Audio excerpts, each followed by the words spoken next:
यहाँ पर topic start करते हैं, how metal and non metals will react. अगर कोई एलिमेंट्स में से एक मेटल ले लो और एक नॉन मेटल ले लो, दोनों का रिएक्शन करवा के जो प्रोडक्ट बनता है, फाइन, ये दोनों में रिएक्शन कैसे हुआ।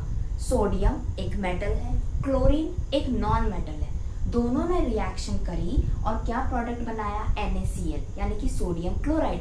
तो ये दोनों ने किस टाइप से रिएक्ट किया, तो ये चीज को समझने के लिए दोनों को, मेटल्स एंड नॉन मेटल को एटॉमिक लेवल पर समझते हैं। कैसे, देखो बहुत ही सिंपल है। ये सोडियम है, ये क्लोरीन है, ये क्या है, ये मेटल है, ये नॉन मेटल है। मेटल नॉन मेटल्स क्या है, एलिमेंट्स हैं, राइट, ठीक है, एलिमेंट है। अब ये एलिमेंट जो होते हैं, जो मेटल्स होते हैं, इनके अंदर एटम्स प्रेजेंट होते हैं। ये हो गया एटम इसका, ये हो गया इसका atom. Based upon the number of atoms के हिसाब से इनको दिया जाता है क्या, एटॉमिक नंबर। तो यहाँ पर ये मैंने लिखे हुए हैं, ये कुछ नोबल गैस है, हीलियम का लिखा है, मेटल सोडियम मैग्नीशियम कैल्शियम के यहाँ एटॉमिक नंबर लिखे हैं, non metals nitrogen oxygen sulphur and chlorine के एटॉमिक नंबर लिखे हुए हैं। इतना क्लियर हो गया कि एटॉमिक नंबर क्या होता है, जितने एटम्स इसमें होते हैं। अब अगर हम एक एटम की बात करें तो इसके अंदर क्या प्रेजेंट होता है, न्यूक्लियस होता है, और इसके आसपास कौन मूव करता है, इलेक्ट्रॉन्स घूमते हैं। तो इलेक्ट्रॉन्स रैंडमली नहीं घूमते हैं, वो क्या करते हैं, ऑर्बिट्स के अंदर, शेल्स के अंदर घूमते हैं। तो इनको क्या बोला जाता है, शेल बोला जाता है। क्लियर। अब एक एटम के अंदर एक न्यूक्लियस होता है, तो उसके चारों तरफ में 4 शेल्स प्रेजेंट होते हैं। कितने होते हैं, 4 होते हैं। तो यहाँ पे हम नंबरिंग दे देते हैं। ये हो गया आपका 1, ये हो गया 2, और इसको मान लेते हैं 3, और इसको एक और बड़े को हम बना देते हैं क्या, 4। तो कितने शेल्स हो गए, 4 शेल्स हो गए।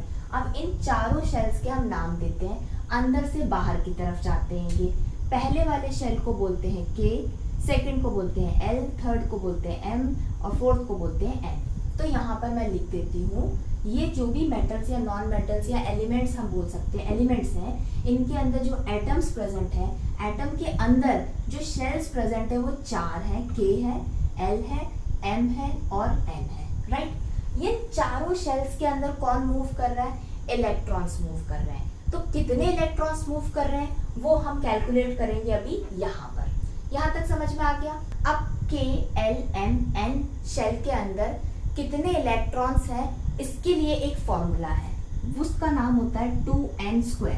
यहाँ पे n जो होता है ये नंबर ऑफ शेल होता है। तो K हो गया 1 नंबर का, L हो गया 2 का, M हो गया 3 का एंड N हो गया 4 का। तो अगर मैं K का निकालना चाहूँ कि इसमें कितने इलेक्ट्रॉन्स आ सकते हैं, तो कैसे निकालूंगी मैं। सपोज ये K के लिए है 2, N की जगह 1², तो कितना आ गया यहाँ पे 2।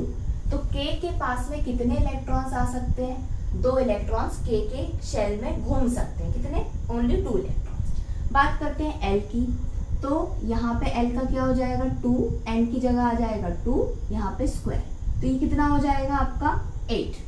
क्लियर। तो L के पास में कितने इलेक्ट्रॉन्स आ सकते हैं, 8। एक एटम है किसी एलिमेंट का, उसके अंदर K शेल के अंदर 2 इलेक्ट्रॉन्स मूव हो सकते हैं, L शेल के अंदर 8 इलेक्ट्रॉन्स मूव हो सकते हैं। ठीक है।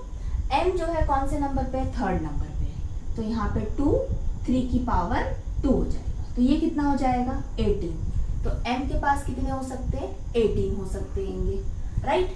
और N हो गया 4 नंबर का, तो यहाँ पे 2, उसकी पावर 4, उसकी पावर 2, तो ये हो जाएगा कितना 32। तो N के पास में हो सकते हैं 32 इलेक्ट्रॉन्स। मतलब इतनी इनकी कैपेसिटी होती है कि मैक्सिमम 32 इलेक्ट्रॉन्स को ये रख सकते हैं। अब इन एटम्स के पास में इलेक्ट्रॉन्स कहाँ से आते हैं उसको देखते हैं। जैसे कि यहाँ पर एक नोबेल गैस कौन सी लिखी हुई है, हीलियम लिखी हुई है। इसका एटॉमिक नंबर कितना दे रखा है, यहाँ पर 2 दे रखा है। तो इसके पास में कितने इलेक्ट्रॉन्स है, 2 इलेक्ट्रॉन्स है। तो अब ये हीलियम अपने 2 इलेक्ट्रॉन्स को लेके, इसके ये हीलियम हो गया, इसका ये न्यूक्लियस हो गया। अब इसके जो ऑर्बिट है, यहाँ पे शेल्स है, सॉरी, ये कौन कौन से हो गए, K हो गया, L हो गया, M हो गया, और इधर हो गया एक ये N हो गया। तो ओनली 2 इलेक्ट्रॉन्स है। तो सबसे पहले K के पास जाएगा, वो K के पास में कितनी जगह है, 2 इलेक्ट्रॉन्स की, और इसके पास कितने हैं, 2 इलेक्ट्रॉन्स है। तो वो अपने 2 इलेक्ट्रॉन्स को किसको दे देगा, K को। तो ये हीलियम का अगर एटम है तो केवल K शेल के अंदर 2 इलेक्ट्रॉन्स मूव होते रहेंगे। ठीक है, इतना समझ में आया यहाँ पर। अब अगर मेटल्स के बारे में बात करें, वैसे बुक के अंदर बहुत सारे दे रखे हैं, बट थोड़ा सा समझने के लिए मैंने यहाँ पर केवल इतने ही लिखे हैं। अब यहाँ पे नेक्स्ट एग्जाम्पल को समझते हैं, क्या, सोडियम को, जो कि एक मेटल होता है, उसका एटॉमिक नंबर 11 होता है। तो उसके पास में कितने इलेक्ट्रॉन्स हैं? 11 इलेक्ट्रॉन्स हैं। अब वो अपने 11 इलेक्ट्रॉन्स को सोडियम इन KLM शेल के अंदर क्या करेगा? डिस्ट्रीब्यूट करेगा। तो अंदर से बाहर की तरफ जाएगा, न्यूक्लियस से बाहर की तरफ में आएगा, तो पहले कौन सा शेल मिलेगा उसको? K मिलेगा। K मिला उसको, ये कितने इलेक्ट्रॉन्स रख सकता है? Maximum 2 electrons. तो 11 में से 2 इलेक्ट्रॉन्स वो K को दे देगा। 11 में से 2 माइनस कर दो, कितना हो गया? 9 इलेक्ट्रॉन्स बचे। फिर वो 9 इलेक्ट्रॉन्स लेके सोडियम किसके पास में जाएगा? L शेल के पास में जाएगा। लेकिन L के पास में कितनी कैपेसिटी है? केवल 8 इलेक्ट्रॉन्स की है, और सोडियम के पास कितने हैं? 9 है। तो वो कितने दे देगा? 8 दे देगा कि भाई ठीक है, तेरे पास 8 की जगह है तो 8 को रख ले। कितना बचा? 1 इलेक्ट्रॉन बच गया। तो वो M के पास जाएगा, M के पास तो 18 इलेक्ट्रॉन्स की जगह है, तो वो 1 इलेक्ट्रॉन M शेल को दे देगा। तो इस तरीके से क्या होगी इसकी कॉन्फ़िगरेशन? 2 8 1 होगी किसकी? सोडियम की। ठीक है, अब बात करते हैं मैग्नीशियम की। कितने? 12 इलेक्ट्रॉन्स है। तो K के पास में 2 आ गए, फिर कितने बचे? 10 बच गए। 10 में से L के पास कितना जाएगा? यहाँ पर 8 जाएगा। अब यहाँ पर आती है क्या? कंफ्यूजन। अब देखो, मैग्नीशियम के पास में 12 है, इसने 2 इलेक्ट्रॉन्स अपने K को दे दिए। कितने बचे इसके पास में? अब 10 बचे। तो L के पास में कितनी जगह है? 8 की जगह है, तो यहाँ पर उसने 8 दे दिए, और कितने बचे? 2 बचे। तो फिर वो किसके पास में जाएगा? नेक्स्ट M के पास में जाएगा, और यहाँ पर 2 इलेक्ट्रॉन्स दे देगा। ठीक है, देन बात करते हैं किसकी? कैल्शियम की। यहाँ पे थोड़ा सा टिपिकल है समझने के लिए। कैसे? 20 इलेक्ट्रॉन्स हैं, K के पास में जाएगा तो 2 इलेक्ट्रॉन्स दे दिए। कितने बचे? 18 इलेक्ट्रॉन्स बचे। फिर वो 18 इलेक्ट्रॉन लेके L के पास में गया, उसमें से केवल 8 इलेक्ट्रॉन्स दे दिए 18 में से, तो यहाँ पर 8 दे दिए। कितने बचे? 10 बचे। अब 10 इलेक्ट्रॉन्स M के पास में जाएगा, तो यहाँ पर M को 10 इलेक्ट्रॉन्स ले लेना चाहिए, लेकिन ऐसा नहीं होता है। M केवल 8 इलेक्ट्रॉन्स लेता है, 10 नहीं लेता। क्यों नहीं लेता? उसके पास तो यहाँ पे 18 इलेक्ट्रॉन्स की जगह है, फिर भी वो 8 ले रहा है, 10 नहीं ले रहा है। क्योंकि एक रूल होता है जिसको बोलते हैं क्या? ऑक्टेट रूल, जो हर शेल को फॉलो करना पड़ता है। ठीक है, तो यहाँ पर K के पास तो 2 की ही जगह थी, तो वो 2 ही लेगा, लेकिन 8 के पास 8 की थी, तो वो 8 ले लेगा इलेक्ट्रॉन, अगर किसी के पास 8 है।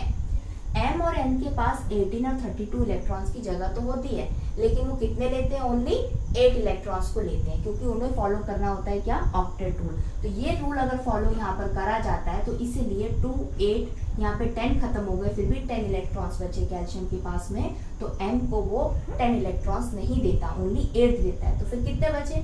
2 और बच गए, तो वो M के पास में चले जाते हैं 2। तो ये था थोड़ा सा इंपॉर्टेंट समझने के लिए। ठीक है, सेम उसी तरीके से नॉन मेटल्स होते हैं। इसका 7 हो गया, तो कितना आएगा यहाँ पे? 2, और इधर कितना बचा? 5। ठीक है, 8 हो गया, इधर हो गया 2, फिर कितना बचा? 6।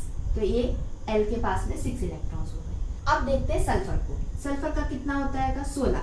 तो यानी कि 2 दे देंगे हम K शेल को, बचे कितने? 14। 14 में से L के पास कितने जाएंगे? 8 जाएंगे, तो यहाँ पर आ गया 8, तो कितना बचा यहाँ पर? 6 इलेक्ट्रॉन्स। तो यहाँ पर आ गए ये 6 इलेक्ट्रॉन्स, तो 8 + 2 10 + 6 16 हो गया किसका? सल्फर का। अब बात करते हैं क्लोरीन की, जो काफी इंपॉर्टेंट है। क्लोरीन में क्या हो गया? 17 इलेक्ट्रॉन्स है, तो 2 चले गए किसके पास? K शेल के पास में। 17 में से 2 माइनस गया, 17 16 बचे 15। 15 में से L कितने ले लेगा? 8 ले लेगा, तो अभी टोटल कितने होगा? 2 + 8 10 हो गए। अब कितना बचा? 7 और बचे, तो यहाँ पर कितना हो जाएगा? 7 इलेक्ट्रॉन्स M के पास में पहुंच गए। अब क्या हो रहा है? यहाँ पर हमने इलेक्ट्रॉनिक कॉन्फ़िगरेशन सबकी लिख दी। अब बात करते हैं वैलेंस इलेक्ट्रॉन की। वैलेंस इलेक्ट्रॉन क्या होते हैं? देखो, यहाँ पे सारे एलिमेंट्स की इलेक्ट्रॉनिक कॉन्फ़िगरेशन लिख दी। तो जितने भी जो लास्ट में नंबर आ रहे हैं, हर मेटल, नॉन मेटल या नोबल गैस के, वो कोई ना कोई शेल के अंदर पड़े हुए हैं। अगर मैं हीलियम की बात करूं तो एक ही है, तो K शेल के अंदर ये लास्ट इलेक्ट्रॉन ही है, फर्स्ट भी यही है, लास्ट भी यही है। सोडियम के अंदर फर्स्ट पे कौन है? 2 इलेक्ट्रॉन्स जो है K के पास है, लेकिन लास्ट किसके पास में है? M के पास है। मैग्नीशियम में लास्ट किसके पास है? M के पास 2 इलेक्ट्रॉन्स है। कैल्शियम में लास्ट किसके पास है? 2 इलेक्ट्रॉन्स है, N शेल के पास में। नाइट्रोजन 5 इलेक्ट्रॉन्स है, L के पास में, ऑक्सीजन के 6 है, सल्फर के 8 है, सॉरी 6 है, और क्लोरीन का कितना है 7 है। तो ये जो लास्ट इलेक्ट्रॉन्स होते हैं कोई भी एलिमेंट्स के इलेक्ट्रॉनिक कॉन्फ़िगरेशन होने के बाद में, उनको कहा जाता है क्या, वैलेंस इलेक्ट्रॉन। यही इलेक्ट्रॉन पार्टिसिपेट करते हैं किसमें, केमिकल रिएक्शन के अंदर। अब केमिकल रिएक्शन के अंदर ये कैसे काम करते हैं, सपोज आपकी बुक में जो एग्जाम्पल दे के रखा है, वो एक मेटल लिया और एक नॉन मेटल लिया, दोनों को रिएक्शन करा दिया। कौन सा मेटल लिया, सोडियम मेटल को ले लिया, ठीक है, यहाँ पे सोडियम मेटल ले लिया, और नॉन मेटल कौन सा लिया, क्लोरीन को नॉन मेटल ले लिया। तो सोडियम जो मेटल है उसका वैलेंस इलेक्ट्रॉन कितना है, ओनली 1 इलेक्ट्रॉन है, ठीक है। तो इसके ऊपर मैं क्या लिख देती हूँ, यहाँ पर एक मैंने बना दिया, ये 1 वैलेंस इलेक्ट्रॉन सोडियम का हो गया, राइट। जो क्लोरीन है उसका कितना वैलेंस इलेक्ट्रॉन है, 7 वैलेंस इलेक्ट्रॉन। तो यहाँ पर मैं बना देती हूँ 1 2 3 4 5 6 7 हो गए। क्लियर, यहाँ तक समझ में आ गया। अब क्या होता है, जो एलिमेंट्स होते हैं, या मेटल हो या नॉन मेटल हो, जब उनके पास में वैलेंस इलेक्ट्रॉन 8 होता है, कितना होता है, 8 वैलेंस इलेक्ट्रॉन होता है, तो वो एलिमेंट स्टेबल कहलाता है। इसमें से कोई भी ले लो एलिमेंट, हीलियम ले लो, सोडियम ले लो, नाइट्रोजन ले लो, जब इनकी कॉन्फ़िगरेशन वैलेंस इलेक्ट्रॉन की आउटर मोस्ट शेल की 8 नंबर आ जाएगा इलेक्ट्रॉन का, तो ये स्टेबल हो जाएंगे। स्टेबल होना यानी कि तब वो किसी और के साथ में रिएक्ट नहीं करेंगे। अब यहाँ पर जो सोडियम है, इसके पास में वैलेंस इलेक्ट्रॉन कितना है, 1 है, तो ये स्टेबल है, नहीं है, क्योंकि वैलेंस इलेक्ट्रॉन कितना होना चाहिए, 8 होना चाहिए। क्लोरीन लिया यहाँ पर मैंने, क्लोरीन का वैलेंस इलेक्ट्रॉन कितना है, 7 है, तो क्या ये स्टेबल है, क्लोरीन स्टेबल नहीं है। जब इसके पास में 8 इलेक्ट्रॉन्स हो जाएंगे तो ये स्टेबल हो जाएगा। तो अब ये जितने मेटल्स और नॉन मेटल्स हैं, ये कैसे स्टेबल होंगे, सबके पास 8 इलेक्ट्रॉन भी हैं, लेकिन एक्स्ट्रा में किसी के पास 1, किसी के पास 2 भी है। तो क्या करते हैं, अगर मैं एक सोडियम की बात करूं, ये सोडियम है, इसका 11 इलेक्ट्रॉन्स के नंबर है, लास्ट में इसके पास 1 है, लेकिन ये चाह रहा है कि मेरे पास में लास्ट में क्या बचे, 8 इलेक्ट्रॉन्स बचे वैलेंस इलेक्ट्रॉन, तो वो स्टेबल हो जाएगा। तो वो क्या करेगा, इस 1 को क्या कर सकता है, दे सकता है, डोनेट कर सकता है। क्लियर। अब यहाँ पर जो मैग्नीशियम है वो भी अपने 2 इलेक्ट्रॉन्स को दे देगा, तो कितना बचा, 8 बचा, वो स्टेबल हो जाएगा। सेम उसी तरीके से कैल्शियम है, यहाँ पर भी उसके पास लास्ट में 2 है, वो 2 को डोनेट कर दो तो 8 बचेगा, तो वो कैसा हो जाएगा, स्टेबल हो जाएगा, ठीक है। तो यहाँ पर तो बात आ गई डोनेशन की, कि इन्होंने डोनेट कर सकते हैं क्योंकि इनके पास ऑलरेडी 8 इलेक्ट्रॉन्स कोई ना कोई शेल के अंदर प्रेजेंट है, ठीक। अब बात करते हैं नाइट्रोजन की। नाइट्रोजन के पास में लास्ट में कितना है, 5 है। अगर ये 5 दे देगा तो उसके पास क्या बचा, केवल 2 इलेक्ट्रॉन्स, तो क्या स्टेबल हो पाएगा कभी, नहीं। तो ये क्या करते हैं, जो अपना डोनेट नहीं कर सकते, क्यों, क्योंकि उनके पास 8 इलेक्ट्रॉन्स नहीं है, तो ये ले लेते हैं इलेक्ट्रॉन्स। 5 + 2 7 है, अगर ये यहाँ पर 1 इलेक्ट्रॉन और ले ले तो कितना हो जाएगा, यहाँ पर नाइट्रोजन पूरे यहाँ पर 8 हो जाएंगे, तो ये स्टेबल हो जाएगा। उसी तरीके से ऑक्सीजन है, इसके पास कितने 8 है, तो ये स्टेबल है, अभी यहाँ पे जरूरत नहीं है, लेकिन स्टेबल कैसे हो गया, अभी नहीं हुआ। अब यहाँ पर ये ऑक्सीजन है, ऑक्सीजन का इलेक्ट्रॉन्स तो 8 है, लेकिन वैलेंस इलेक्ट्रॉन कितने हैं, यहाँ पर 6 है, लास्ट में क्या आ रहा है, 6 आ रहा है, यहाँ पर 8 होना चाहिए, तो ये भी 2 इलेक्ट्रॉन्स अगर ले लेगा तो 6 + 2 कितना हो जाएगा, 8 इलेक्ट्रॉन वैलेंस हो जाएंगे, तो क्या हो जाएगा, वो स्टेबल हो जाएगा। तो जितने भी एलिमेंट्स होते हैं वो रिएक्शन इसीलिए करते हैं ताकि वो स्टेबल हो जाए, या तो वो इलेक्ट्रॉन्स डोनेट कर देंगे स्टेबल होने के लिए, या वो इलेक्ट्रॉन्स को ले लेंगे। तो यहाँ पर अभी तक हमने देखा जो मेटल्स थे वो क्या कर रहे थे, डोनेट कर रहे थे, क्योंकि उनके पास 8 इलेक्ट्रॉन्स थे। नॉन मेटल्स क्या कर रहे हैं, अभी यहाँ पर ये दोनों एक्सेप्ट कर रहे हैं ताकि इनके वैलेंस इलेक्ट्रॉन 8 हो जाए। टोटल इलेक्ट्रॉन की बात नहीं हो रही है, वैलेंस इलेक्ट्रॉन इनके 8 हो जाए। उसी तरीके से सल्फर है, सल्फर के पास में यहाँ पर 8 इलेक्ट्रॉन है, अगर ये अपने 6 इलेक्ट्रॉन्स दे देता है तो लास्ट में वैलेंस कितना, 8 बचेगा, तो वो स्टेबल हो सकता है। उसी तरीके से क्लोरीन है, 2 8 7, तो ये 7 जो है इसको अगर दे देगा तो 8 बचेगा, तो ये स्टेबल हो जाएगा। लेकिन यहाँ पर ऐसा नहीं होता है, क्यों, देखो यहाँ पर क्लोरीन और ये सल्फर अपने 6 इलेक्ट्रॉन 7 इलेक्ट्रॉन देने से अच्छा है कि सल्फर 2 इलेक्ट्रॉन्स को ले ले, 6 + 2 8 बना ले, वो ज्यादा आसान है। यहाँ पर क्लोरीन 7 इलेक्ट्रॉन्स, इतना ज्यादा अमाउंट ऑफ इलेक्ट्रॉन्स देने से अच्छा है कि 1 इलेक्ट्रॉन भाई ले लो और 7 + 1 8 होके स्टेबल हो जाओ। तो नॉन मेटल्स ऐसा काम भी करते हैं। ऐसा जरूरी नहीं है कि वो हमेशा एक्सेप्ट करें, कभी वो दे भी देते हैं, कभी ले भी देते हैं। तो यहाँ पर यही हुआ है जो एग्जाम्पल लिया गया है। सोडियम के पास में एक इलेक्ट्रॉन वैलेंस था, तो ये अपना एक इलेक्ट्रॉन अगर दे देता है किसी को भी, तो इसके पास में कितने बचते होंगे, 8 इलेक्ट्रॉन बैलेंस के, तो वो स्टेबल हो जाएगा। क्लोरीन यहाँ पर 7 इलेक्ट्रॉन्स है इसके पास में, अगर ये एक इलेक्ट्रॉन किसी से ले लेगा तो ये स्टेबल हो जाएगा। तो इन दोनों ने बोला चलो अपन दोनों एक दूसरे को दे देते हैं। सोडियम बोला मेरे पास एक एक्स्ट्रा है तुम ले लो, क्लोरीन बोला मुझे एक की जरूरत है तो मुझे दे दो। तो इस तरीके से इन दोनों के बीच में क्या हो गया, केमिकल रिएक्शन। तो सोडियम अपना एक इलेक्ट्रॉन क्लोरीन को दे देता है। अब जो देता है वो बड़ा काम करता है, तो उसकी पॉजिटिव साइन आता है, उसने पॉजिटिव काम किया डोनेशन देकर, ठीक है। तो Na यहाँ पर क्या हो जाता है, प्लस हो जाता है, क्योंकि उसने इलेक्ट्रॉन दिया है। जिसने लिया है उसने क्या किया है, नेगेटिव हो जाता है वो। क्यों, क्योंकि उसने किसी से हेल्प ले ली है, जो कि अच्छी चीज नहीं मानी जाती है एलिमेंट्स के लिए। तो यहाँ पे जो क्लोरीन होता है उसके ऊपर नेगेटिव चार्ज आता है। इस तरीके से ये सोडियम क्लोराइड बन जाता है। दूसरा एग्जाम्पल समझते हैं किसका, मैग्नीशियम का एंड क्लोरीन का।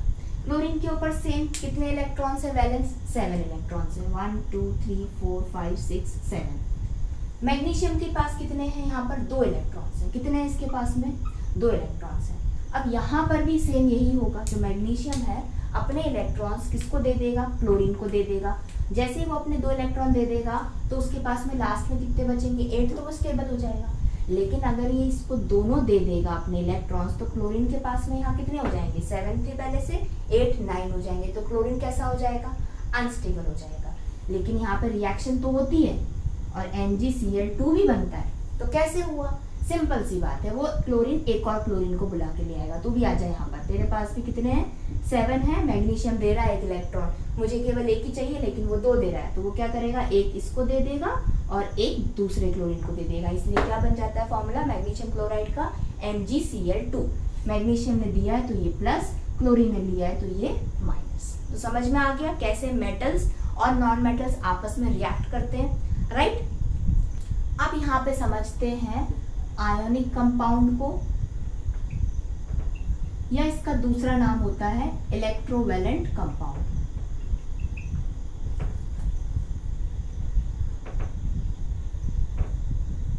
ये कौन से कंपाउंड्स होते हैं, कंपाउंड मतलब इतना तो समझ में आ गया होगा, 2 एलिमेंट से मिलके जो बनता है वो कंपाउंड कहलाता है, राइट। उसके अंदर एक एलिमेंट प्रेजेंट नहीं होता है। तो आयनिक कंपाउंड या इलेक्ट्रोवैलेंट कंपाउंड ऐसे कंपाउंड्स होते हैं जो फॉर्म होते हैं when transfer of electrons takes place from metal to non metal. अगर एक मेटल से दूसरे नॉन मेटल के ऊपर ट्रांसफर ऑफ इलेक्ट्रॉन हो जाता है तो जो भी यहाँ कंपाउंड फॉर्म होते हैं उनको आयनिक कंपाउंड बोलते हैं, ठीक है बात। अब यहाँ पे उसकी होती है प्रॉपर्टीज। जो आयनिक कंपाउंड होता है उसकी पहली प्रॉपर्टी ये होती है, ये बहुत ज्यादा हार्ड होते हैं एंड ब्रिटल होते हैं, कड़क होते हैं, ठीक। दूसरा हार्ड है, ब्रिटल है, तो अगर आप इनको मेल्ट करने की सोचोगे, इनका स्टेट चेंज करोगे, सॉलिड से आप इनको लिक्विड फॉर्म में करने की सोचोगे तो बहुत ज्यादा हाई टेम्परेचर देना पड़ेगा। इसलिए इनका boiling point and melting point कैसा होता है, वेरी हाई होता है, ठीक है।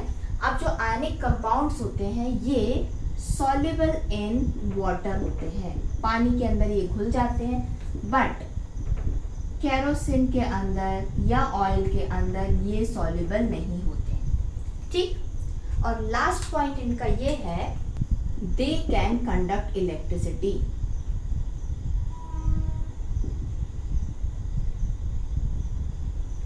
इन मोल्टन स्टेट। अगर आयनिक कंपाउंड को सॉलिड स्टेट में आप सोचोगे कि ये इलेक्ट्रिसिटी कंडक्ट कर दे तो नहीं कर पाते हैं। क्यों? क्योंकि ये हार्ड होते हैं, इनका जो फोर्स ऑफ अट्रैक्शन होता है, बिकॉज एक कंपाउंड होते हैं, एलिमेंट से मिलके बने होते हैं, एक मेटल है एक नॉन मेटल है, तो ये दोनों का जो बॉन्ड फॉर्म हुआ है बहुत ज्यादा स्ट्रांग होता है, तो ये सॉलिड फॉर्म में होगा। इलेक्ट्रिसिटी कंडक्ट कराने के लिए क्या चाहिए, आयंस को मूव होना चाहिए। आयंस कब मूव होंगे, जब वो फ्री होंगे। तो जब स्ट्रॉन्ग बॉन्ड होता है, सॉलिड रिजिड स्ट्रक्चर होता है, तो आयंस मूव नहीं कर सकते। इसीलिए जब ये आयनिक कंपाउंड को मेल्ट कर दिया जाता है, इनका स्टेट सॉलिड से लिक्विड कर दिया जाता है, तो क्या होता है, इनके आयंस फ्री हो जाते हैं, मूव हो जाते हैं, मूव कर सकते हैं इलेक्ट्रोलाइट के अंदर। जैसे ही वो मूव करेंगे तो वो इलेक्ट्रिसिटी कंडक्ट कराने में हेल्प कर सकते हैं। तो आयनिक कंपाउंड इलेक्ट्रिसिटी कंडक्ट करते हैं, लेकिन लिक्विड स्टेट में या मोल्टन स्टेट में। क्लियर यहाँ तक? अब हमने मेटल्स एंड नॉन मेटल्स की प्रॉपर्टीज पढ़ ली, मेटल्स की रिएक्टिविटी पढ़ ली। अब मेटल्स हमको मिलेंगे कहाँ से? पीरियोडिक टेबल के अंदर तो बहुत सारे मेटल्स हैं, नॉन मेटल्स एलिमेंट्स हैं, लेकिन पीरियोडिक टेबल के अंदर ही मेटल्स नॉन मेटल्स कहाँ से आए? ये आए हमारे अर्थ में से। तो टॉपिक है अकरेंस ऑफ मेटल। तो जो हमारी अर्थ होती है, सपोज ये अर्थ बनी हुई है, राइट? तो अर्थ की सबसे ऊपर वाली लेयर को हम क्या बोलते हैं? क्रस्ट। और उसके नीचे क्या प्रेजेंट होता है? मेटल। और सबसे नीचे क्या होता है? कोर प्रेजेंट होती है। तो जो अर्थ की क्रस्ट होती है उसके ऊपर मेटल्स मिलते हैं। इसका मतलब ये नहीं है कि आपने मिट्टी खोदी और आपको मेटल्स मिल जाएंगे, नहीं। क्या होता है, जो अर्थ की क्रस्ट होती है यहाँ पर मेटल्स तो होते ही हैं, साथ ही साथ अर्थ में सी प्रेजेंट होता है, समुद्र होता है, समुद्र के अंदर भी मेटल्स प्रेजेंट होते हैं, लेकिन कौन सी फॉर्म में होते हैं? सॉल्ट फॉर्म में होते हैं। Sodium chloride, magnesium chloride, right? तो ये इस तरीके से प्रेजेंट है। तो यहाँ पर हमारा सोडियम मेटल, मैग्नीशियम मेटल मिल गया हमको, लेकिन वो किसके साथ पड़ा हुआ है? क्लोरीन के साथ में पड़ा हुआ है। तो उस मेटल ने एक नॉन मेटल के साथ में कॉम्पाउंड बनाया। तो जो मेटल्स होते हैं हमें अर्थ पर कॉम्पाउंड फॉर्म में मिलते हैं।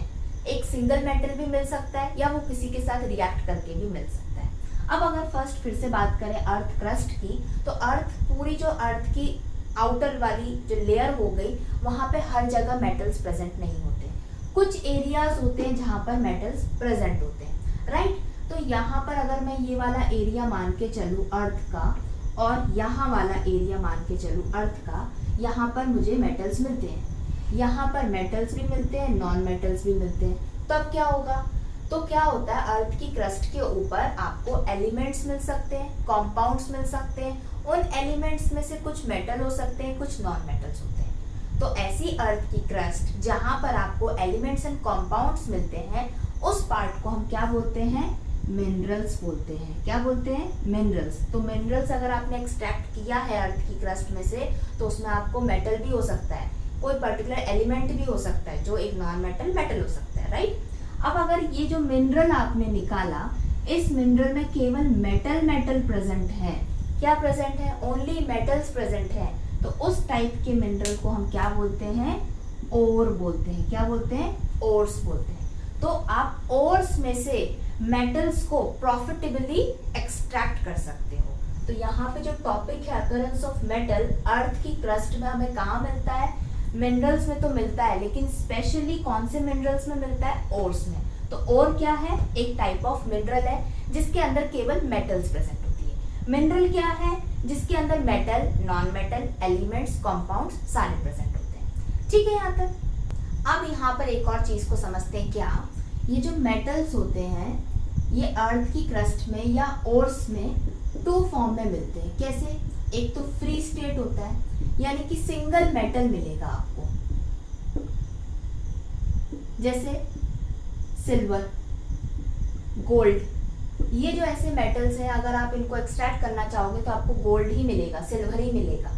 फिर दूसरा फॉर्म क्या होता है? कंबाइंड फॉर्म होता है उनका, या कॉम्पाउंड फॉर्म में होते हैं। वो क्या करते हैं? ये मेटल्स किसी दूसरे मेटल या नॉन मेटल के साथ में रिएक्शन करके कंपाउंड बनाते हैं। आपको वो एक्सट्रैक्ट करना पड़ता है, उसमें से मेटल को आपको रिफाइन करना पड़ता है। ठीक है? जैसे कि हमने सी में पढ़ा था, सी वाटर के अंदर NaCl, तो ये क्या था? कंबाइंड स्टेट के अंदर सोडियम मेटल प्रेजेंट था। फ्री स्टेट में भी होते हैं, कंबाइंड स्टेट में भी होते हैं। अब कंबाइंड स्टेट में कैसे होते हैं ये? जो एलिमेंट्स थे हमारे पीरियोडिक टेबल के अंदर, उसमें कुछ मेटल्स, नॉन मेटल्स थे, ऑक्सीजन भी था, सल्फर था, कार्बन था, हाइड्रोजन था, राइट? अगर मैं बोलूं कि ये जो मेटल है अगर ऑक्सीजन के साथ में रिएक्ट करेगा तो क्या बना लेगा? मेटल ऑक्साइड बना लेगा। तो ये जो मुझे मेटल एक्सट्रैक्ट करना है, किससे? एक ओर से एक्सट्रैक्ट करना है या ओर्स में से एक्सट्रैक्ट करना है, तो ये ओर एक मेटल ऑक्साइड ओर हो सकता है। कौन सा ओर हो सकता है? ऑक्साइड ओर हो सकता है। तो इसके अंदर जो मुझे मेटल मिलेगा वो किसके साथ मिलेगा? ऑक्सीजन के साथ में कंबाइंड फॉर्म में मिलेगा। ठीक है? अब क्या करते हैं मेटल्स? कभी कभी सल्फर के साथ रिएक्ट कर देते हैं तो क्या बना लेते हैं, वो सल्फाइड्स बना जाते हैं। क्या बना लेते हैं, सल्फाइड। तो अगर मेरा और एक सल्फाइड और है तो मुझे जो मेटल मिलेगा वो किसके साथ कॉम्बिनेशन में मिलेगा, सल्फर के साथ में मिलेगा। ठीक है, तो वो कंबाइंड स्टेट में हो गया। ठीक, अब कभी मेटल क्या करते हैं, कार्बन डाइऑक्साइड के साथ रिएक्ट करते हैं तो वो क्या बना लेते हैं, कार्बोनेट्स बना लेते हैं। ठीक है, तो अगर मेरा और एक कार्बोनेट और है तो मेरा मेटल मुझे किस फॉर्म में मिलेगा, किसके साथ मिलेगा, कार्बन डाइऑक्साइड के साथ में मिलेगा। तो मैं क्या करूंगी, कार्बन डाइऑक्साइड को हटा दूंगी, मेरे मेटल को एक्सट्रैक्ट कर लूंगी। यहाँ पे मैं सल्फाइड को हटा दूंगी, सल्फर को, मेटल को एक्सट्रैक्ट करूंगी। यहाँ पे मैं ऑक्सीजन को हटा लूंगी और मेरे मेटल को एक्सट्रैक्ट कर लूंगी। तो ये हो जाते हैं क्या, डिफरेंट टाइप के ओर्स, ऑक्साइड, सल्फाइड्स, कार्बोनेट। जो किस टाइप के ओर्स होते हैं, जब मेटल कंबाइंड फॉर्म में होता है। और फ्री स्टेट में क्या ओर्स में कोई सल्फाइड या कार्बोनेट प्रेजेंट होता है, नहीं। फ्री स्टेट में सिंगल सिंगल आपका एलिमेंट या मेटल प्रेजेंट होता है। ठीक, अब कौन से मेटल्स फ्री स्टेट में होते हैं और कौन से मेटल्स कंबाइंड स्टेट में होते हैं, तो उसके लिए बुक के अंदर ये मेटल्स की एक लिस्ट दी गई हुई है। जो potassium, sodium, calcium, magnesium, aluminium, ये metals highly reactive in nature है। कैसे है, बहुत ज्यादा रिएक्टिव है, right. Zinc, iron, lead, copper, ये 4 मेटल्स कैसे हैं, मॉडरेटली रिएक्टिव, रिएक्ट कर भी सकते हैं, नहीं मन करेगा तो नहीं करेंगे, कंडीशन उनको नहीं मिली तो। लास्ट के 2 क्या है, सिल्वर एंड गोल्ड, ये बिल्कुल नॉन रिएक्टिव, अनरिएक्टिव मेटल्स हैं। तो इससे भी बहुत फर्क पड़ता है कि इनकी रिएक्टिविटी कैसी है, तो ये फ्री स्टेट में मिलेंगे कि कंबाइंड स्टेट में मिलेंगे। सबसे पहले बात करते हैं नॉन रिएक्टिव मेटल्स की, यानी कि सिल्वर, गोल्ड, प्लैटिनम और समटाइम्स कभी कभी कॉपर। ये मोस्टली आपको कैसे मिलेंगे, फ्री स्टेट में मिलेंगे ओर के अंदर। अगर आपने ओर निकाला अर्थ की क्रस्ट में से, उस ओर में आपको अगर सिल्वर और गोल्ड चाहिए तो वो फ्री स्टेट में मिल जाएंगे, आपको ज्यादा प्यूरिफिकेशन प्रोसेस करने की जरूरत नहीं पड़ेगी। ठीक है, देन बात करते हैं moderately reactive, zinc, iron, lead and copper, जो कभी रिएक्ट कर भी सकते हैं, नहीं भी कर सकते। ये वाले जो मेटल्स होते हैं ये कंबाइंड फॉर्म में मिलते हैं। कौन सी कंबाइंड फॉर्म में मिलते हैं, ऑक्साइड्स में मिल सकते हैं, कार्बोनेट्स ओर में मिल सकते हैं, या सल्फाइड ओर्स में मिल सकते हैं। ठीक है, अब यहाँ पर एक और एक्सेप्शन ये है, जो ये कॉपर मेटल है और सिल्वर है, समटाइम्स, जो कि ये अनरिएक्टिव था सिल्वर, जो कि फ्री स्टेट में मिलता है, कभी कभी ये कंबाइंड स्टेट में भी मिलता है, ऑक्साइड ओर्स के अंदर मिल सकता है एंड सल्फाइड ओर्स के अंदर मिल सकता है। तो अगर आयरन को मुझे एक्सट्रैक्ट करना है किसी और में से, तो हो सकता है आयरन ऑक्साइड्स के साथ में हो, यानी ऑक्सीजन के साथ में आयरन ऑक्साइड बना चुका हो, फिर मुझे ऑक्सीजन अलग करके आयरन एक्सट्रैक्ट करना पड़े, या फिर ये आयरन कार्बोनेट के फॉर्म में होगा तो कार्बोनेट को, कार्बन डाइऑक्साइड को अलग करना पड़ेगा। तो अलग अलग मेटल्स होते हैं, अलग अलग उनकी कंबाइंड स्टेट्स होती है। तो अलग अलग कंबाइंड स्टेट है तो प्रोसेस भी क्या होगा, अलग अलग होगा। अब बात करते हैं हाईली रिएक्टिव मेटल की, जो बहुत ज्यादा रिएक्टिव होते हैं। तो सोचो, जो रिएक्टिव है बहुत ज्यादा, तो वो किसी ना किसी के साथ रिएक्ट कर ही चुका होगा। जब रिएक्ट कर चुका होगा तो वो फ्री स्टेट में होगा ही नहीं, वो हमेशा कंबाइंड स्टेट में मिलेंगे। तो ये जो हाईली रिएक्टिव मेटल्स होते हैं ये कभी भी फ्री स्टेट के अंदर नहीं होते, ये हमेशा कंबाइंड फॉर्म के अंदर होते हैं। क्लियर यहाँ तक? अब जो बुक के अंदर एक फ्लो चार्ट बना है उसको समझते हैं। जैसे कि occurrence of metal, earth crust में मेटल प्रेजेंट है, अब हमें वो मेटल चाहिए तो हम क्या करेंगे, ओर्स को निकालेंगे, ओर्स में से मेटल्स को निकालेंगे। तो मेटल का क्या कर रहे हैं, हम एक्सट्रैक्शन कर रहे हैं। तो जब अगर हमें मेटल चाहिए तो हमें 3 प्रोसेस करने पड़ते हैं। पहला प्रोसेस होता है ओर में से मेटल को एक्सट्रैक्ट करना, यानी कि extraction of metal. Second process होता है क्या, एनरिचमेंट ऑफ ओर, ओर को और प्यूरिफाई करना ताकि मेटल और इजीली निकल सके। और फाइनल प्रोसेस क्या होता है, रिफाइनिंग ऑफ मेटल, यानी कि हमको जो मेटल मिल जाता है एक्सट्रैक्शन एंड एनरिचमेंट के बाद, वो स्टिल उसमें कुछ इम्प्योरिटीज होती है जिसको और रिफाइन किया जाता है, राइट। तो 3 स्टेप्स के अंदर आपको मेटल मिल गया। लेकिन अब मेटल कैसा है, फ्री स्टेट में भी है, कंबाइंड स्टेट में भी है। तो डिफरेंट टाइप की मेथड्स होती है। ओर में से मेटल को एक्सट्रैक्ट करने के प्रोसेस को ही कॉन्सेंट्रेशन ऑफ ओर बोलते हैं। अब ये अगेन 3 स्टेप्स में डिवाइड है। क्यों 3 स्टेप्स में डिवाइड है, क्योंकि मेटल्स कितने टाइप के हैं, 3 टाइप्स के। कुछ हाईली रिएक्टिव, कुछ मॉडरेटली रिएक्टिव, कुछ वेरी लीस्ट रिएक्टिव। इसीलिए 3 स्टेप्स है कॉन्सेंट्रेशन ऑफ ओर में। सबसे पहले बात करते हैं हाईली रिएक्टिव मेटल्स की, जो यहाँ पर लिखे हुए हैं। क्या हाई रिएक्टिव मेटल्स जो होते हैं फ्री स्टेट में कभी नहीं होते, हमेशा कंबाइंड स्टेट में होते हैं। तो क्या करा जाता है, sodium, potassium, sodium, calcium, magnesium, aluminium को जो इनके ओर्स होते हैं, इनकी मोल्टन ओर को लिया जाता है। ओर को क्या किया जाता है, मोल्टन फॉर्म में उनको पिघलाया जाता है। जब इनका मोल्टन ओर को पिघलाने के बाद में कौन सा प्रोसेस करा जाता है, इलेक्ट्रोलिसिस प्रोसेस करते हैं। इलेक्ट्रोलिसिस प्रोसेस करने के बाद हमको हमारा मेटल क्या हो जाता है, मिल जाता है। कौन सा मेटल मिल जाते हैं, जो हाईली रिएक्टिव इन नेचर होते हैं। क्लियर यहाँ तक। अब ये जो मॉडरेटली रिएक्टिव मेटल्स हैं, जैसे कि zinc, iron, lead and copper, ये कौन कौन सी फॉर्म्स में प्रेजेंट होते हैं ओर्स के अंदर, या तो कार्बोनेट के ओर्स होते हैं या सल्फाइड के ओर्स होते हैं। ठीक है, तो मॉडरेटली रिएक्टिव मेटल्स जो हैं वो अगेन या तो सल्फाइड की ओर्स में प्रेजेंट होते हैं या कार्बोनेट के ओर्स में प्रेजेंट होते हैं। ठीक है, तो अगर सल्फाइड की ओर में प्रेजेंट है आपका मेटल, तो प्रोसेस करनी पड़ती है क्या, रोस्टिंग। ठीक है, अगर कार्बोनेट के ओर के अंदर आपका मॉडरेटली रिएक्टिव मेटल प्रेजेंट है, तो प्रोसेस करना पड़ता है क्या, कैल्सिनेशन। ये प्रोसेस करने के बाद में क्या होता है, जो मेटल्स हैं आपके कौन से फॉर्म में आ जाते हैं, मेटल ऑक्साइड फॉर्म में आ जाते हैं। कोई भी मेटल प्रेजेंट हो सल्फर के साथ में, रोस्टिंग कर दो तो वो मेटल ऑक्साइड बन जाएगा। कोई भी मेटल प्रेजेंट हो कार्बन डाइऑक्साइड के साथ में, कैल्सिनेशन प्रोसेस कर दो तो वो मेटल ऑक्साइड बन जाएगा। रोस्टिंग कैल्सिनेशन क्या होता है, आगे हम डिटेल में समझेंगे।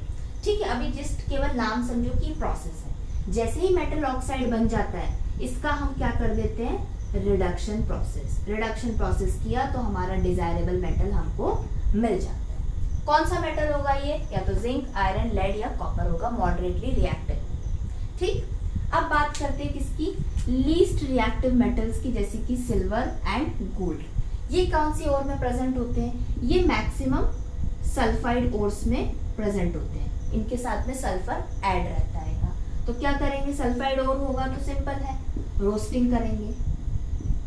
रोस्टिंग करेंगे तो क्या बन जाएगा, मेटल ऑक्साइड बन जाएगा। मेटल ऑक्साइड बन गया तो उसको रिड्यूस करके हम क्या बना लेंगे, मेटल बना लेंगे। तो ये हो गया क्या, एक ऊपर का ओवरव्यू आपका कि एक्सट्रैक्शन ऑफ मेटल्स को ओर में से कैसे किया जाता है। हाईली रिएक्टिव मेटल है तो इलेक्ट्रोलिसिस प्रोसेस कर देंगे, मॉडरेटली रिएक्टिव मेटल्स हैं तो हम रोस्टिंग कैल्सिनेशन प्रोसेस करेंगे, और अगर बहुत ही लो रिएक्टिव है और अगर सल्फाइड ओर में प्रेजेंट है तो सेम रोस्टिंग प्रोसेस करके मेटल ऑक्साइड बना के मेटल हमको मिल जाएगा। अब ये जो मेटल मिलेगा अगेन हम एक रिफाइनिंग प्रोसेस में डालेंगे ताकि और हमें फाइन मेटल मिल सके। अब कॉन्सेंट्रेशन ऑफ ओर में, एक्सट्रैक्शन ऑफ मेटल में फर्स्ट हमने ये तीनों प्रोसेस को समझा। ठीक है, इलेक्ट्रोलिसिस, कैल्सिनेशन एंड रोस्टिंग होती है। सेकेंड प्रोसेस क्या होता है, एनरिचमेंट ऑफ ओर। इसके अंदर क्या होता है, जो ओर होता है, सपोज ये एक ओर है, इसके अंदर मेटल प्रेजेंट है, राइट। मेटल के साथ में क्या प्रेजेंट होती है, कुछ कुछ इम्प्योरिटीज, राइट। इन इम्प्योरिटीज को क्या बोला जाता है, गैंग बोला जाता है, राइट। तो इम्प्योरिटीज को यहाँ पर अगर वो ओर में प्रेजेंट है तो गैंग बोला जाता है। अब इस गैंग को क्या करना होता है, रिमूव करना होता है।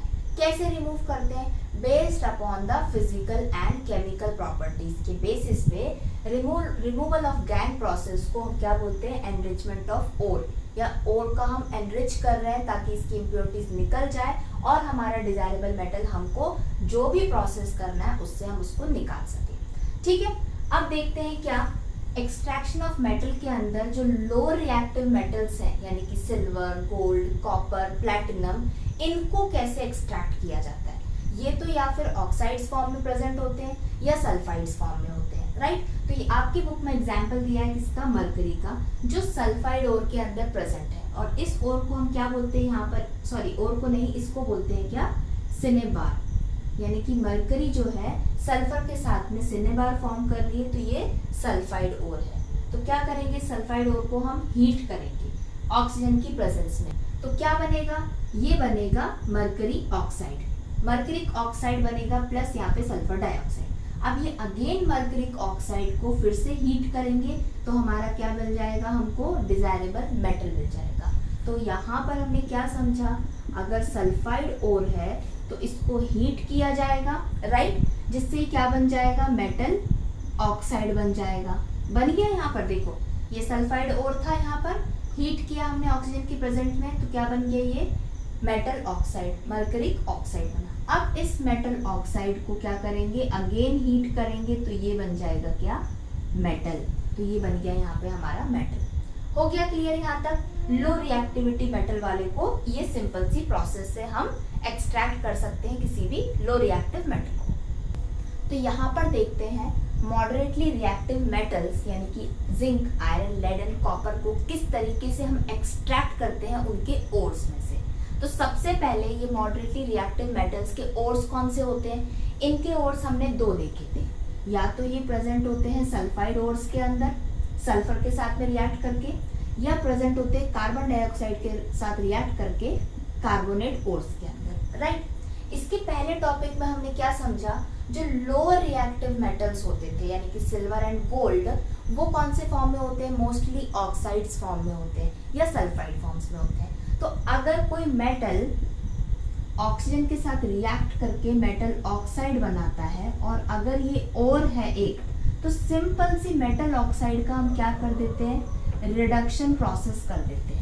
मेटल ऑक्साइड को रिड्यूस कर दो किसी रिड्यूसिंग एजेंट से तो हमको हमारा मेटल मिल जाता है। तो ये एक टाइप का एक्सट्रैक्शन प्रोसेस हो गया। तो जो लो रिएक्टिविटी वाले मेटल्स थे, अगर वो ज्यादातर ऑक्साइड्स फॉर्म में प्रेजेंट थे तो हीट कर दो, रिडक्शन प्रोसेस कर दो तो मेटल हमको मिल जाता था, ठीक है। तो यहाँ पर भी हम क्या कर रहेंगे, ये sulphide ores and carbonate ores में से मेटल्स को निकालने के लिए हम इन दोनों ओर्स को पहले मेटल ऑक्साइड के ओर्स बना देंगे। यानी कि सल्फाइड ओर्स को ऑक्साइड ओर बनाएंगे, कार्बोनेट ओर को ऑक्साइड ओर बनाएंगे। क्यों बनाएंगे, क्योंकि दोनों के ओर में से मेटल निकालना थोड़ा टफ है एज कंपेयर टू ऑक्साइड के ओर्स में से मेटल निकालना। तो हम क्या करेंगे, हम अभी एक हार्ड स्टेप पे हैं, इजी स्टेप पर आएंगे और सिंपल सा रिडक्शन प्रोसेस करके मेटल को निकाल लेंगे। तो यहाँ पे हमने दो प्रोसेस देखे थे एक्सट्रैक्शन ऑफ मेटल में, कैल्सिनेशन एंड रोस्टिंग।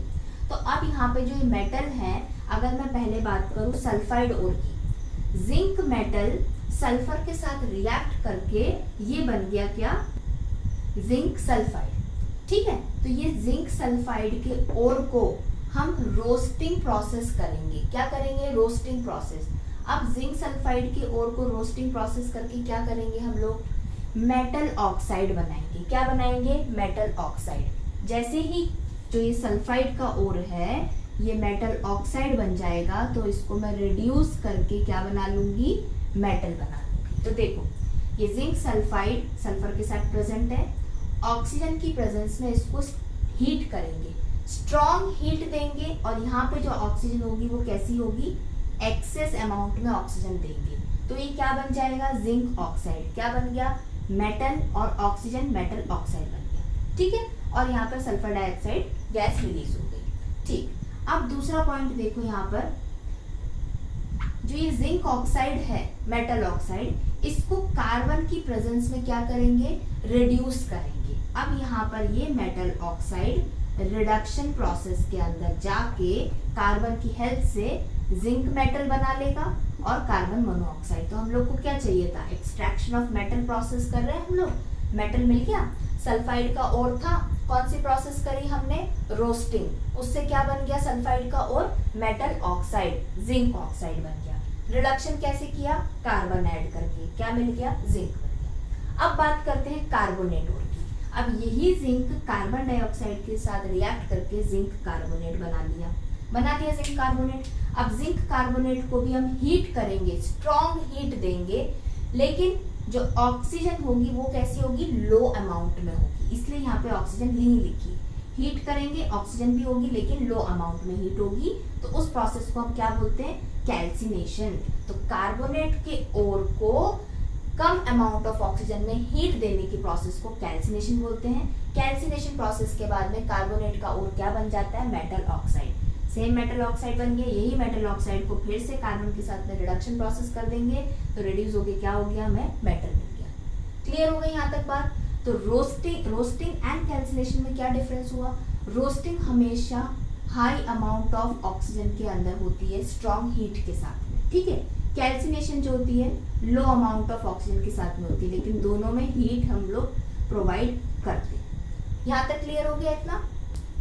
अब यहाँ पे हाईली रिएक्टिव मेटल्स के एक्सट्रैक्शन के बारे में समझते हैं। हाईली रिएक्टिव कौन से हैं, sodium, magnesium, calcium and aluminium. Highly reactive metals कभी भी फ्री स्टेट में प्रेजेंट होते हैं, नहीं प्रेजेंट होते, क्योंकि ऑलरेडी बहुत रिएक्टिव है, तो ये किसी न किसी के साथ तो रिएक्ट कर चुके होते हैं। और ये सबसे ज्यादा जो मोस्ट अबंडेंट कौन है, ऑक्सीजन जो है उसके साथ रिएक्ट कर लेते हैं, क्योंकि वो हर जगह प्रेजेंट होती है। तो इनके क्या प्रेजेंट होते हैं, ये ऑक्साइड्स में प्रेजेंट होती है। कैसे प्रेजेंट होते हैं ये मेटल, ऑक्साइड्स फॉर्म में प्रेजेंट होते हैं। तो यहाँ पर सोडियम का ऑक्साइड होगा, मैग्नीशियम का ऑक्साइड, कैल्शियम का ऑक्साइड, एल्यूमिनियम का ऑक्साइड। अब हमें सोडियम ऑक्साइड में से, मैग्नीशियम ऑक्साइड में से, कैल्शियम ऑक्साइड में से क्या करना है, ऑक्साइड्स को अलग कर देना है और हमारा मेटल निकाल लेना है। अगर इसका पहले वाला पार्ट अगर बहुत अच्छे से समझ में आया है तो आपके दिमाग में ये वाला आइडिया आ गया होगा कि मेटल है, ऑक्साइड फॉर्म में प्रेजेंट है, तो क्या करेंगे, हम इसका रिडक्शन कर देंगे। और हमने रिडक्शन के लिए क्या यूज किया था, कार्बन यूज किया था, तो क्या मिल जाएगा हमको, हमारा मेटल मिल जाएगा। यहाँ पर कर सकते हो। करने पे क्या हुआ, जो ये सोडियम था, ये मैग्नीशियम था और ये कैल्शियम था, अब इन सबको अगर कार्बन की प्रेजेंस में रिड्यूस किया गया तो कार्बन ने ऑक्सीजन के साथ में कोई भी रिएक्शन नहीं करी। क्यों, क्योंकि जो ये मेटल्स होते हैं जो ऑक्साइड फॉर्म्स में हाईली रिएक्टिव होते हैं, इनका ऑक्सीजन के साथ में जो बॉन्ड होता है बहुत स्ट्रांग होता है। कार्बन यहाँ प्रेजेंट भी हो तो भी ये मेटल इस ऑक्सीजन को नहीं छोड़ता कि ये कार्बन के साथ में कार्बन मोनोऑक्साइड या कार्बन डाइऑक्साइड गैस बना ले और ये मेटल को छोड़ दे।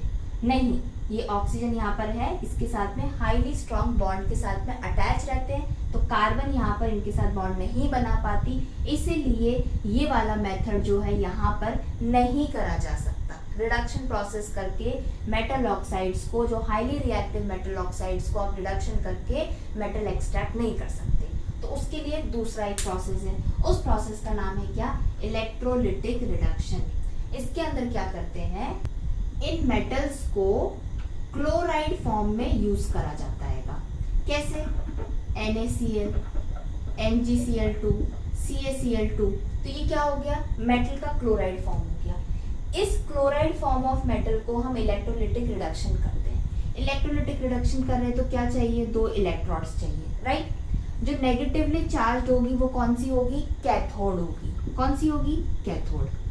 और जो पॉजिटिवली चार्ज होगी वो क्या होगी, एनोड होगी। तो यहाँ पर अगर NaCl है तो सोडियम मेटल के ऊपर कौन सा चार्ज है, पॉजिटिव चार्ज है।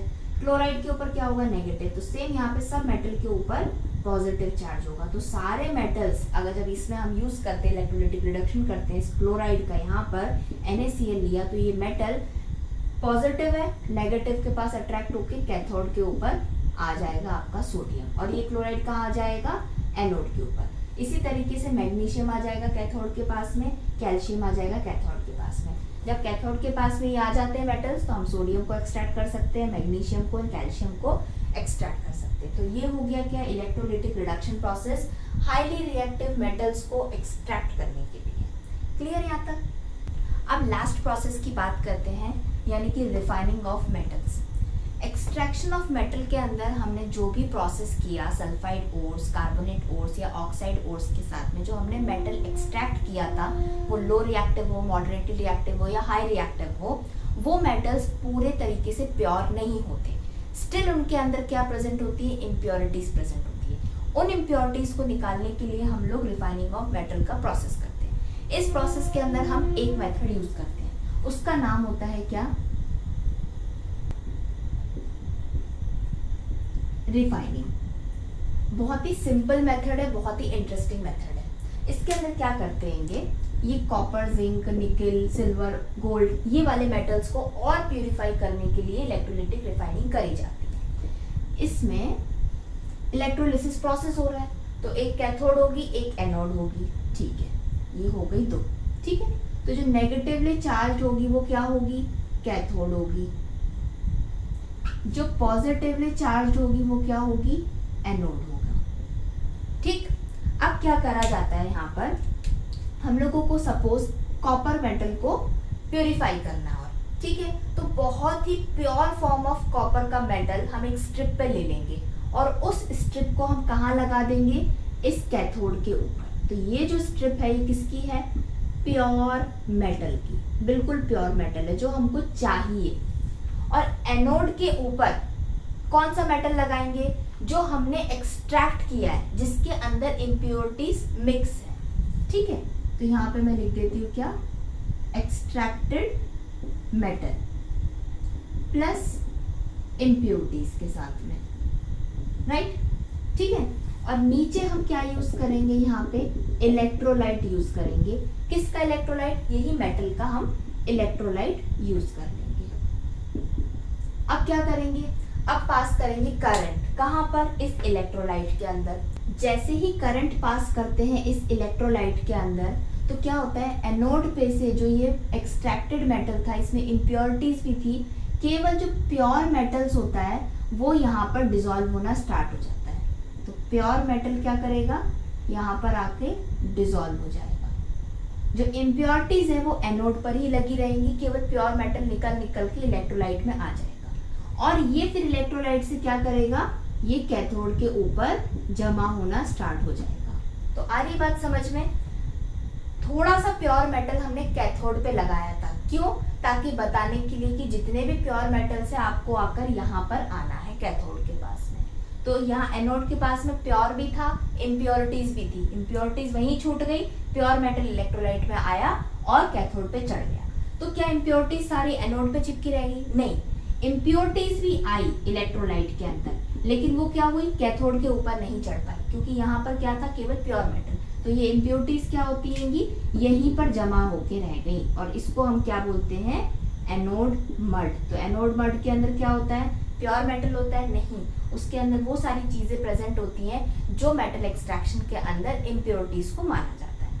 क्लियर हो गई ये वाली मेथड, जो कि फाइनल मेथड थी। अब समझते हैं टॉपिक कोरोजन को। इसके लिए एक छोटा सा एक्सपेरिमेंट किया गया, बहुत ही सिंपल एक्सपेरिमेंट था। उसमें क्या किया गया, 3 टेस्ट ट्यूब्स लिए, ठीक है, 3 टेस्ट ट्यूब्स बना लिए, राइट। तीनों टेस्ट ट्यूब के अंदर कोरोजन किस पे लगती है, आयरन पर, यानी कि लोहे पर। तो हमने यहाँ पर क्या ले ली, कील ले ली, लोहे की बनी हुई, जिसपे जंग नहीं लगी थी, वो रस्ट फ्री थी, ठीक है, ले ली।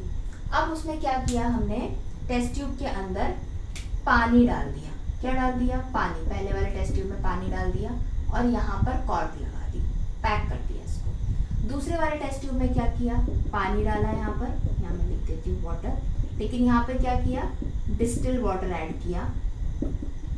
डिस्टिल वाटर ऐड करने के बाद में इसमें थोड़ा सा डाल दिया क्या, ऑयल यहाँ पर, और कॉर्क लगा के इसको क्लोज कर दिया, ठीक है, ये हो गया। थर्ड टेस्ट ट्यूब में क्या किया, यहाँ पे डाल दिया थोड़ा सा कैल्शियम क्लोराइड, जो कि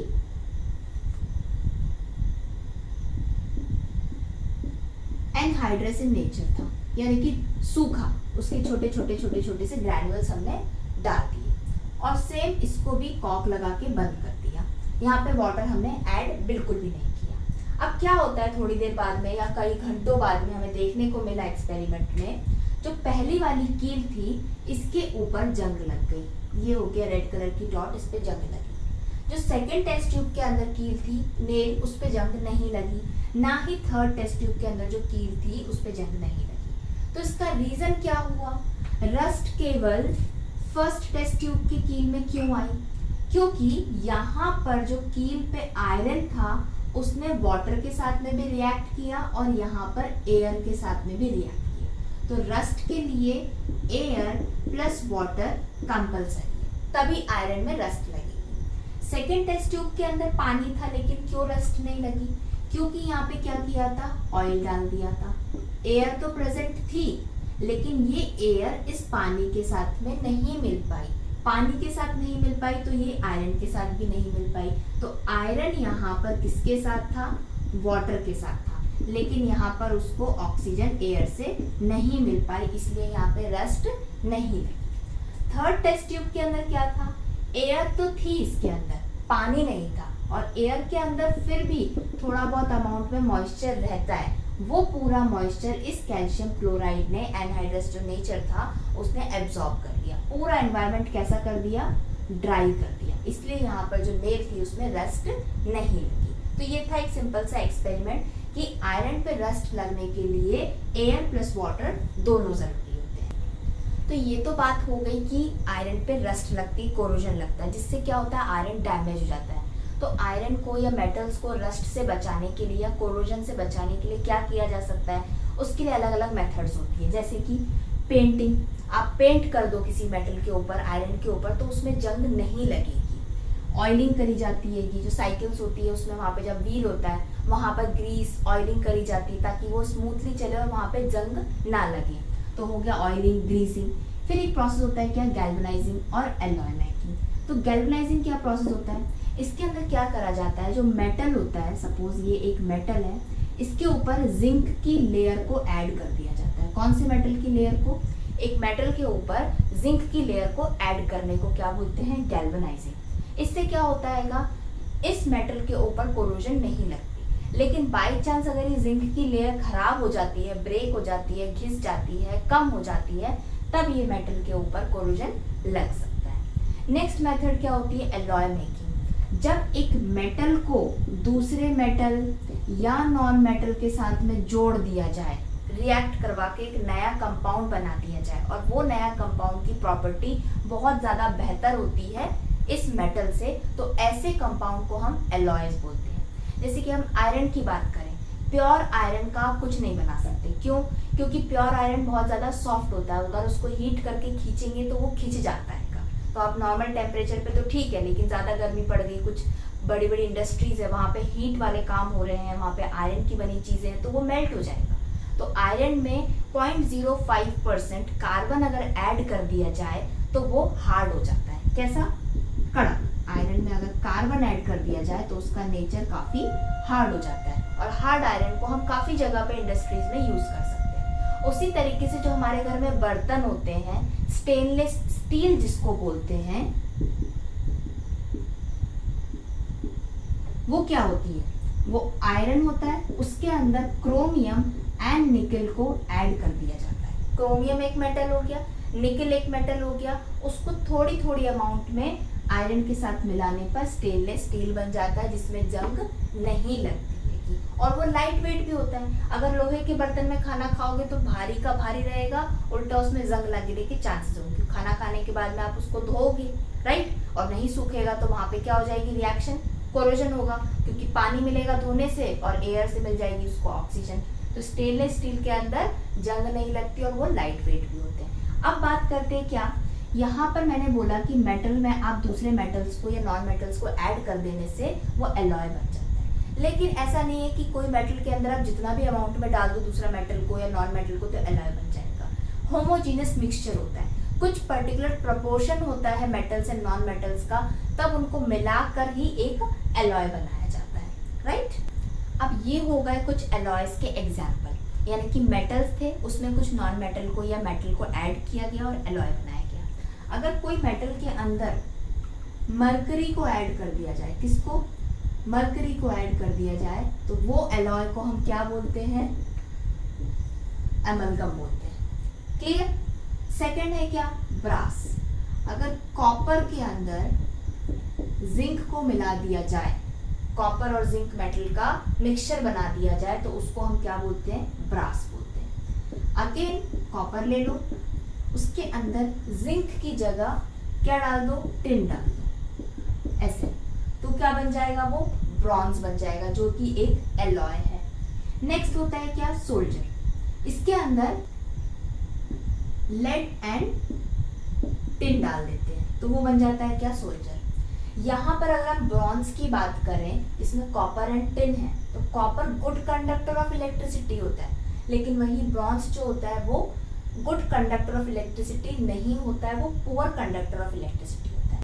और ये जो सोल्जर बनता है लेड और टिन से, इसका मेल्टिंग पॉइंट बहुत कम होता है, इसलिए जब वेल्डिंग करी जाती है वायर्स की, यूज करा जाता है, तो वहां पर ये वाले मटेरियल को यूज किया जाता है। तो इसलिए एलॉय मेकिंग बहुत ज़्यादा यूजफुल मानी जाती है। तो ये टॉपिक से आपका कंप्लीट होता है chapter number 3 metals and non metals. अगर ये आपको चैप्टर समझ में आया है तो प्लीज़ इस वीडियो को लाइक करिए, अपने फ्रेंड्स के साथ में शेयर करिए, और हाँ, वन बायोलॉजी चैनल को सब्सक्राइब करिए, बिकॉज यहाँ पे मैं आपको पढ़ाने वाली हूँ क्लास 10 साइंस के सारे चैप्टर्स बहुत ही ईजी वे में।